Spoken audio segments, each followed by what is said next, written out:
नमस्कार, आप देख रहे हैं सी न्यूज भारत। मैं हूं आपके साथ प्रिया श्रीवास्तव। भाजपा युवा मोर्चा के अध्यक्ष तेजस्वी सूर्या ने कांग्रेस पर कर्नाटक और महाराष्ट्र में झूठे वादों का आरोप लगाया है। उन्होंने कहा कि कांग्रेस पार्टी ने कर्नाटका में जो संकल्प पत्र जारी किया था उसमें पूरी तरीके से ज्यादा वादे और पूरे गलत तरीके से वादों के प्रलोभन दिए गए।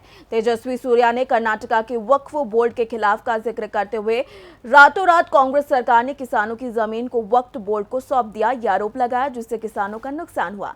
सूर्या ने आरोप लगाया कि कांग्रेस ने कर्नाटका में 4% मुस्लिम आरक्षण देने का वादा किया था, लेकिन ये राजनीतिक चाल के रूप में सामने आया, जो सिर्फ वोट बैंक की राजनीति को बढ़ावा देने के लिए किया गया। उन्होंने कांग्रेस के इस कदम को जनता के साथ धोखा करार दिया और कहा कि कांग्रेस की ये राजनीति पूरी तरीके से झूठे प्रलोभन पर आधारित है। पत्रकार बंधु और भगिनी का आपका हार्दिक स्वागत करते हैं। हमारे बीच में हमारे भारतीय जनता युवा मोर्चा के राष्ट्रीय अध्यक्ष श्री तेजस्वी सूर्या, सांसद तेजस्वी सूर्या। मैं तेजस्वी जी को विनती करता हूं कि वे प्रेस कॉन्फ्रेंस को संबोधित करें, और साथ में तेजेंद्र तिवाना, ओम प्रकाश चौहान। धन्यवाद। आप सबको इस प्रेस वार्ता में स्वागत है। युवा मोर्चा के प्रदेश अध्यक्ष तेजेंद्र सिंह तिवाना जी, वैभव सिंह जी, अभिनव प्रकाश जी और आप सबको नमस्कार। साथियों, आज के इस प्रेस कॉन्फ्रेंस में मैं 3 महत्वपूर्ण इश्यूज को मैं एड्रेस करना चाहता हूं, और क्योंकि मैं कर्नाटका से आता हूं और बैंगलोर से सांसद हूं, मैं कर्नाटका के अनुभव को भी आपके माध्यम से महाराष्ट्र के जनता के सामने रखना चाहता हूं। मैं देख रहा हूं कांग्रेस पार्टी ने और महाविकास आघाड़ी के नेतृत्व ने उनके संकल्प पत्र में कई सारे चीज उन्होंने प्रॉमिस किए हैं, उल्लेख किए हैं, और लगभग इसी मैनिफेस्टो को, इसी प्रॉमिस को 2 साल पहले जेरॉक्स कॉपी करके कर्नाटका के मतदाताओं के सामने भी कांग्रेस पार्टी आई थी। कर्नाटका के उनके संकल्प पत्र और महाराष्ट्र के संकल्प पत्र में शायद कॉमा फुल स्टॉप का भी चेंजेस नहीं है। कर्नाटका में उन्होंने जितना पैसा देने का फ्री में बात किए थे, शायद उससे ज्यादा प्रॉमिस यहां महाराष्ट्र में उन लोगों ने किए हैं। पर कर्नाटका में पिछले 2 साल में कांग्रेस पार्टी ने संकल्प पत्र में जो भी कहे थे,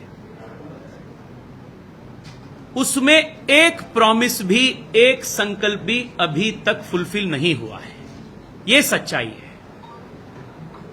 और कांग्रेस पार्टी के ये इररिस्पॉन्सिबल इकोनॉमिक मॉडल ने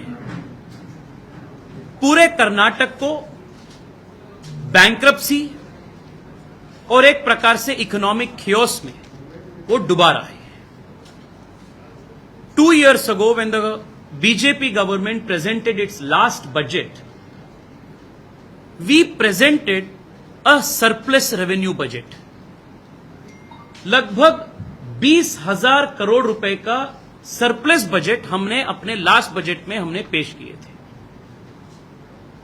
बट पिछले 2 साल के अंदर अंदर कांग्रेस सरकार ने कर्नाटका को इस प्रकार के मिस गवर्नेंस के साथ, इकोनॉमिक इरेस्पॉन्सिबिलिटी के साथ और फिस्कल इनडिसिप्लिन के साथ चलाए हैं, that in the last budget that the Congress government presented, Karnataka is now reduced to a revenue deficit state.